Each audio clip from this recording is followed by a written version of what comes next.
Lovelies, I am back. Today is August 10th, Saturday, and today we're going to make a really big project. We are going to make a sweater inspired by the Nevermore uniform for Wednesday. I believe I said in one of my older videos, it's one of my favorite shows, and I really just want to create something inspired from that. I already have all my supplies. We are literally gonna go get straight into it because it is 2 p.m. right now. I usually start my projects. If it's a big project, I usually start in the morning, but because it's the afternoon, we're just gonna get straight into it. From what I know, sweaters, we usually start from the midsection, then we make the neck hole, then we make the sleeve holes, and then we make the sleeves, and then the collar is the very last part. It's usually like a 3-step kind of project. We're not making anything separate really. Possibly the sleeves, I might have to detach the yarn and reattach it, but I didn't have to do that. My very first sweater was more of a shrug, but it was the same format as a sweater. I didn't have to detach. I did have to switch colors because it was a multicolored sweater.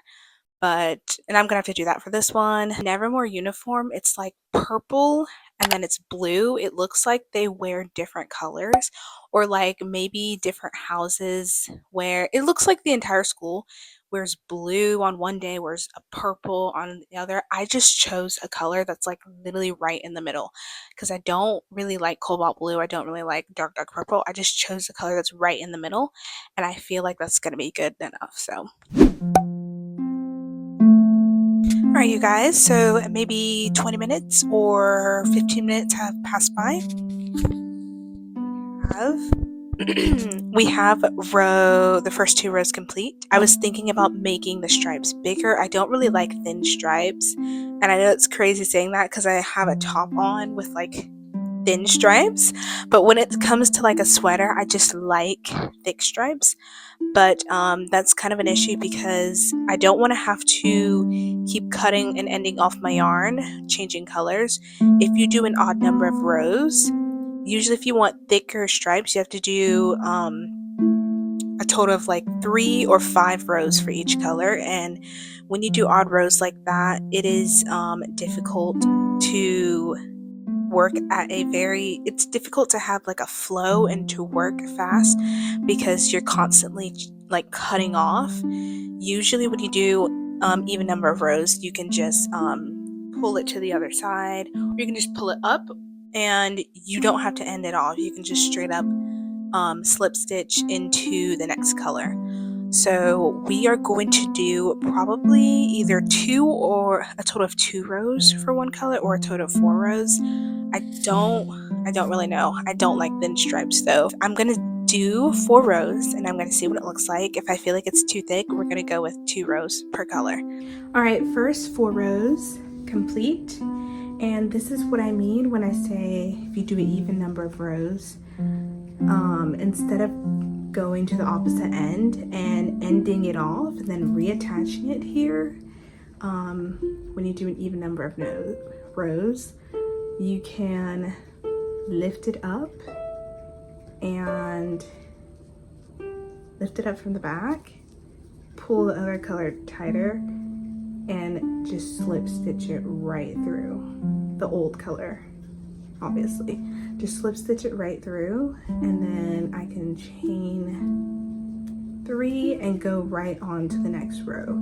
Now it will leave like a little bit of, but like once I sew the panels together, like it literally will not be noticeable, and that's so much easier opposed to just constantly ending off. And so we are starting with the front panel, and I will come back when I'm halfway through with the front panel, and then I will make the back panel, because you have to make 2, completely off camera, and then yeah, we'll go from there.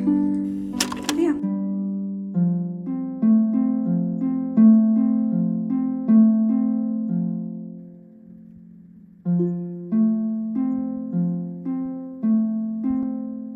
Hi guys, I am back.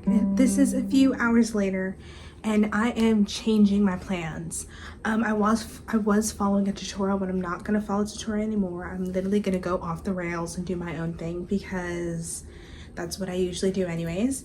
So this is like about 3 hours of work. I know we were working horizontally, but because the stripes are vertical on the uniform, I really want them to be vertical. And as I was finishing off this last row, I was like, you know what? I know there's a way where I can still make this sweater and have the stripes be vertical. And so what I'm thinking is flipping it up. Here, I'm gonna move the camera back so you can see how long it is from under armpit to waist. Actually, I have to move it back a little bit farther.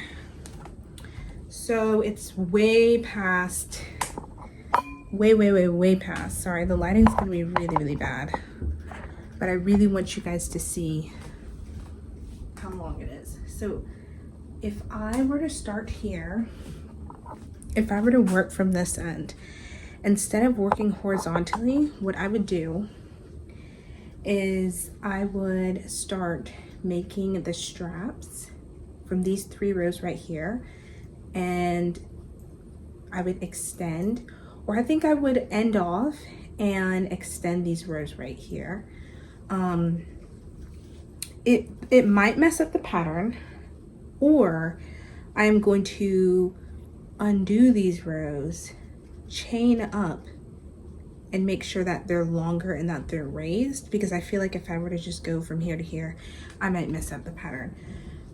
Or I could not do that and the sweater would just be literally massive. I would have to extend and chain up from here and create raised for the straps that would go over my shoulder, and it would be about this high. And then the rest would fall, and it would be really high up on my armpit. So I could go ahead and make those straps and then continue with the neckline, make raised edges for the straps again, and then do 1, 2, 3, 4, 5, 6, 7 more rows to cover this part. Now, if I do that, which I'm thinking about doing, I would have to make the back panel very small, because it's gonna be massive but that's only if I decide to not start over these last 3 rows. And I think I'm just gonna continue because I do want the sweater to be big. I feel like even if I were to start over, the sweater might end up being really tight and it would start here instead of here. So yeah, and then after I finish this front panel, I'll show you guys what I have, and then we'll move on to the back panel.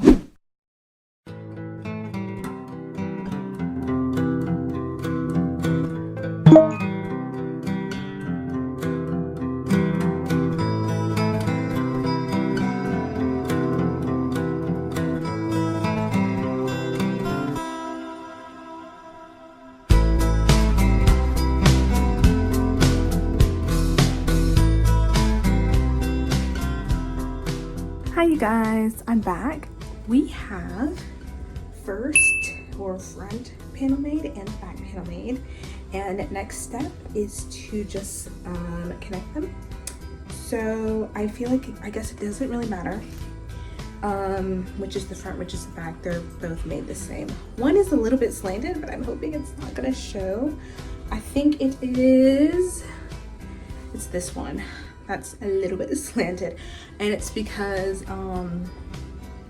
I would put extra stitches in like the chain 3, like, you know, when you end off a row of double crochet, and you're not really supposed to do that, but I did it, and I was like, do I do it or do I not? But it's okay, it's not really that noticeable. But let's go ahead and stitch them together. You guys, we have sewed the seams here, and now we need to sew the straps. Right where the ribbon is, we're gonna sew the straps. It is massive, but this is exactly how I wanted it.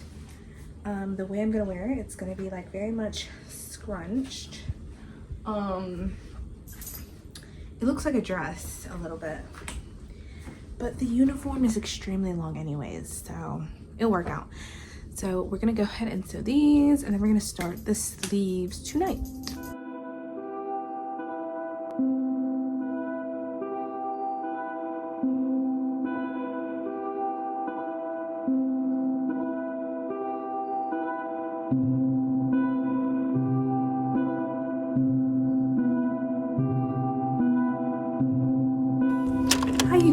guys, I'm back and this is what we have.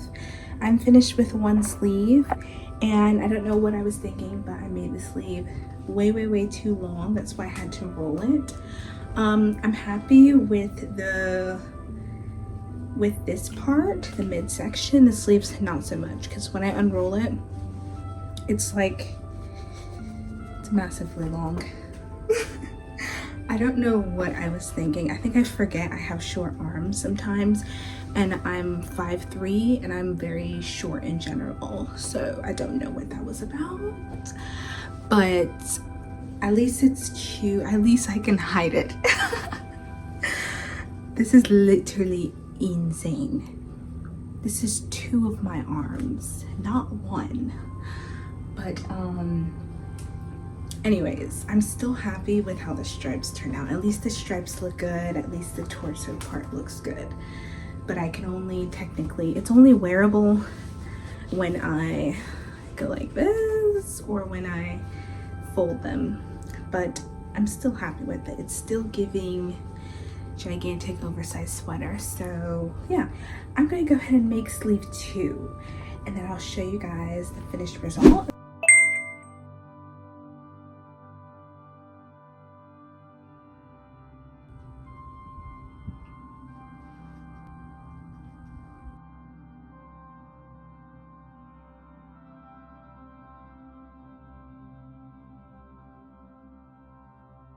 I'm back, you guys, and patch is secured. We are finished with the sweater finally. This took about 12 days, maybe more. I started, I want to say a week ago. I have no clue, but when I come back to edit this, I will know for sure. This sweater is about my mid-thigh length. So this is how big it is. I'm only 5'3", so it kind of looks like a dress on me, but that's okay. I'm very happy with it. It does kind of sag in the back, just a little bit. But like I said, I always end up making things too big. And the sleeves are still wearable. They are pretty massive. They're gigantic, but it's okay.